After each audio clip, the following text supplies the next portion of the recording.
So today, we group 4 will present about unemployment. So So I will be presenting about the phases of a business cycle.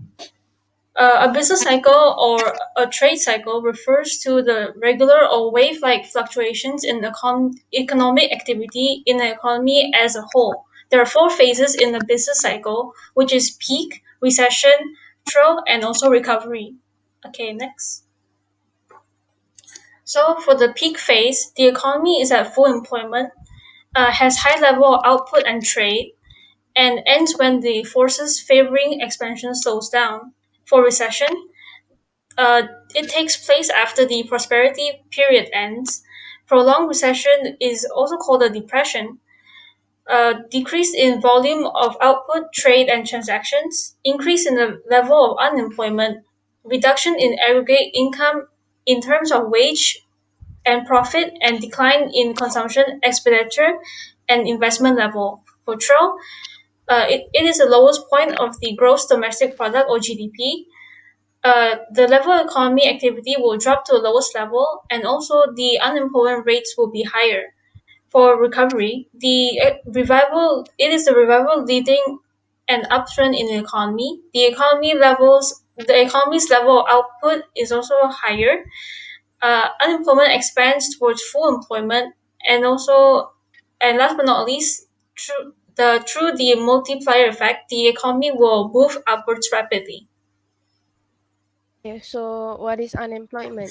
Unemployment is a situation where a labor force participants are available and willing to work, but they are unable to find jobs. Okay, so with the help of data from the World Bank, state the unemployment rate for Malaysia, Singapore, and Indonesia for the year 2015 and 2020. So according to the World Bank, data from the World Bank, Malaysia's unemployment rate in the year of 2015 is 3.5%, and it increased to 4.6% in the year of 2020. So for the country Indonesia, unemployment rate in 2015 is 4.5 and decreasing to 4.1 in 2020.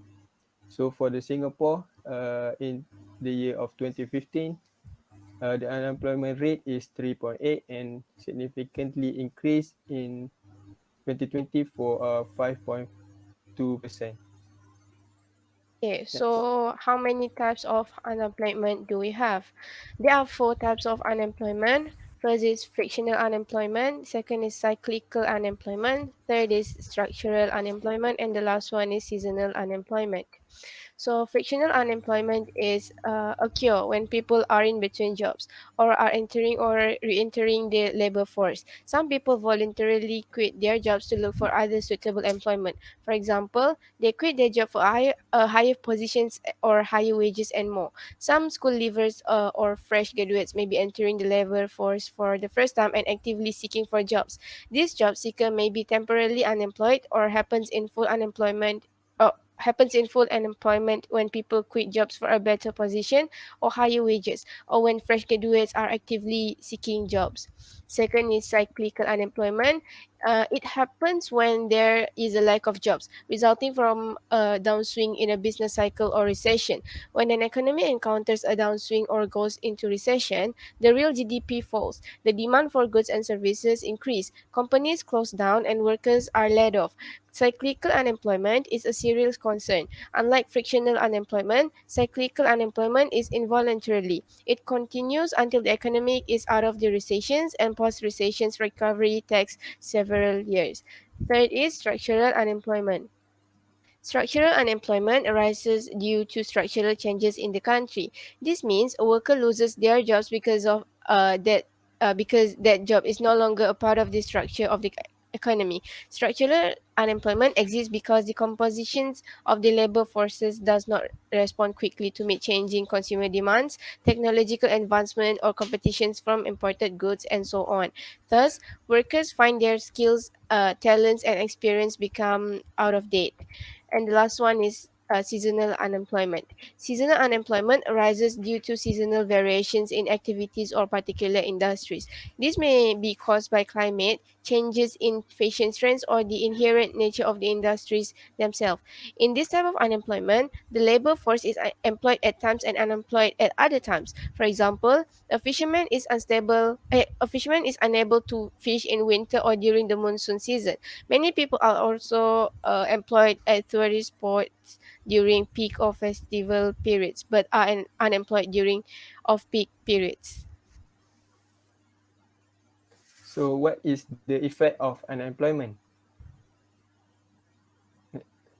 For the individual will face uh, financial problems and also his or her self-respect. So this also may lead him or her to turn to alcohol and drugs due to frustration. So the effect to society is social and political problems. Unemployed workers may join radical groups and engage in troublesome social and political activities. If the unemployment rate is high, the crime rate would be high. So for the last one, the effect to the economy. The cost of unemployment is measured as the goods and services which society could have produced but did not. The GNP gap is one of the ways to measure the cost of unemployment. The GNP gap is the difference between potential GNP and the actual GNP. So the higher the unemployment rate, the greater the GNP gap. So slow economic growth and low output might lead to economic depression. So thank you.